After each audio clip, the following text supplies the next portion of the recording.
ఆ క్షమార్పణలు కనుక నేను సమర్పించకపోతే ఇంకొక మాట మాట్లాడే అర్హత కూడా నాకు లేదు.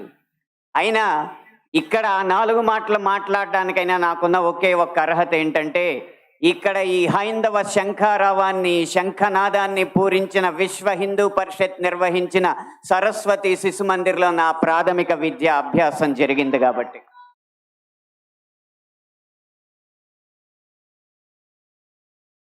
సినిమాల్లో హైందవ ధర్మం మీద దాడి ఎలా జరుగుతుంది, హైందవ ధర్మ హననం ఎలా జరుగుతుంది అనేది ఒక 3 కోణాల్లో 3-4 ఉదాహరణలో క్లుప్తంగా విభజించి వివరించే ప్రయత్నం చేస్తాను. ఇక్కడ దాడి 3 కోణాల్లో జరుగుతుంది.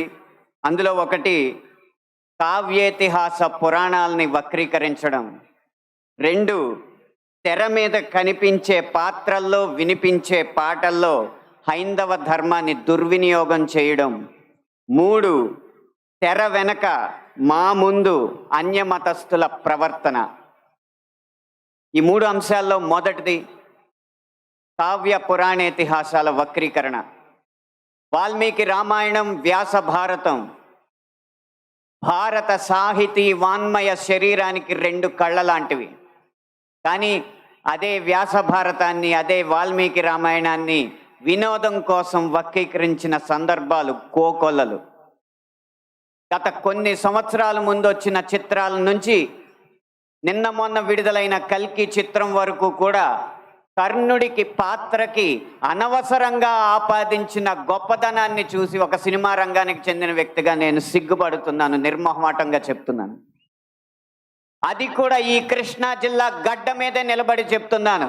అప్పటి చిత్ర దర్శకులు, ఇప్పటి చిత్ర నిర్మాతలు ఇదే జిల్లా వారికి చెందిన వారైనా సరే పొరపాటు అని మనం చెప్పకపోతే ఈ హైందవ ధర్మంలో పుట్టినట్టు కాదు, ఈ హైందవ ధర్మాన్ని ఆచరించినట్టు కాదు, హిందువుగా ప్రకటించుకోవడం వ్యర్థం అని చెప్పి ఘంటాపథంగా తెలియజేస్తున్నాను. ఇప్పుడే ఈ సభలో, ఈ గొప్ప సభలో సత్యవాణి గారిని అభినవ ద్రౌపదిగా వక్తలు అభివర్ణించారు. ఆవిడే ఒప్పుకుంటారా? నిండు సభలో ద్రౌపదిని వలువలు వలచండి అని సలహా ఇచ్చిన కర్ణుణ్ణి సూర్యుడు అంటే సత్యవాణి గారు లాంటి మహిళా మండలి ఒప్పుకుంటారా? గంధర్వుల్ని చూసి, గంధర్వ సైన్యాన్ని చూసి ప్రాణమిత్రుణ్ణి కూడా వదిలేసి ప్రాణభయంతో పరుగులెత్తిన కర్ణుణ్ణి ధీరుడు, సూర్యుడు, వీరుడు అంటే ఈ హైందవ సమాజం ఒప్పుకుంటుందా? ఇలా ఎన్ని విధాలు చూసినా దానంగా వచ్చిన రాజ్యంలో తనకొచ్చిన కొద్దిపాటి సంపదని ఏదో దానాలు చేసినంత మాత్రాన ధర్మరాజు అంత గొప్ప దాత అని చెప్పి కర్ణుడిని అంటే మన సమాజం ఒప్పుకుంటుందా? నిన్న మొన్న వచ్చిన కల్కి సినిమాలో అగ్నిదేవుడు ఇచ్చిన ధనస్సును పట్టిన అర్జునుడి కంటే సూర్యుడు ఇచ్చిన ధనస్సు పట్టిన కర్ణుడు వీరుడు అని చెప్తుంటే యుద్ధంలో నెరిగేది ధనుస్సా ధర్మమా అని ప్రశ్నించకుండా మనం ఊరుకుంటామా? ఒక్క భారతంలోనే కాదు, వాల్మీకి రామాయణంలో రాయి ఆడదైనట్టు, రాళ్లను తేల్చి వారధైనట్టు, రాముడు లవకుశుల మధ్య యుద్ధం జరిగినట్టు, ఇలా చిత్రీకరణకు అందంగా ఉండడానికి ఎన్నో అభూత కల్పనలు, ఎన్నో వక్రీకరణలు జరుగుతుంటే ఇంకా మనం ఇలా ఊరుకుంటూ ఉంటే ఎన్ని సినిమాలు ఎలా వస్తాయి? ఒక్క వక్రీకరణే కాదు, చిత్రీకరణలో, గీతాలాపనలో ఎన్ని రకాల హననాలు జరిగినాయో మనం గమనిస్తూ ఉండాలి.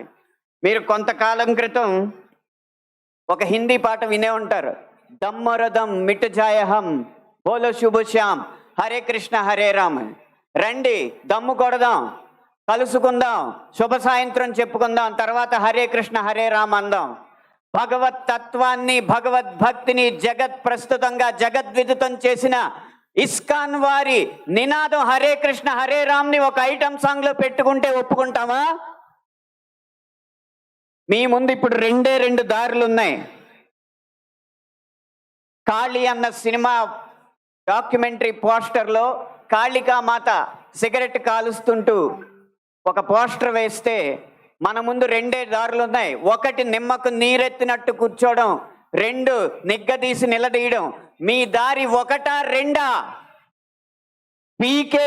పీకే అన్న సినిమాలో రాయి మీద పాన్ పరా కూసి అదే శివలింగం అని చెప్పి వెటకారం చేసి అన్య మతస్థుల మందిరాల్లోకి మాత్రం వెళ్లకుండా వాళ్ళు తరిమి కొట్టినట్టు తెలివిగా తప్పించుకున్నారు. అప్పుడు మన ముందు రెండే దారులు ఉన్నాయి, నిమ్మకు నీరెట్టినట్టు నుంచోవడం, నిగ్గదీసి నిలదీయడం. మీ దారి ఒకటా రెండా?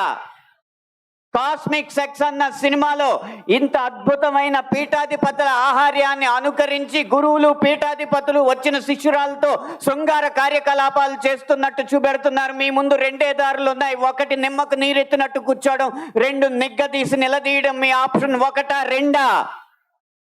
ఎంఎఫ్ హుసేన్ లాంటి చిత్ర దర్శకుడు చిత్రకారుడు సరస్వతి దుర్గా మాతల బొమ్మల్ని అశ్లీలంగా వేసినప్పుడు వారి కోవలోనే అక్రమ్ హుసేన్ అనే చిత్రకారుడు కృష్ణుణ్ణి బార్లో ఉంచి గోపికల్ని బికినీల్లో చిత్రించినప్పుడు మన ముందున్న దారులు రెండే రెండు, ఒకటి నిమ్మకు నీరెత్తినట్టు కూర్చోవడం, రెండు నిగ్గదీసి నిలదీయడం. మీ దారి ఒకటా రెండా?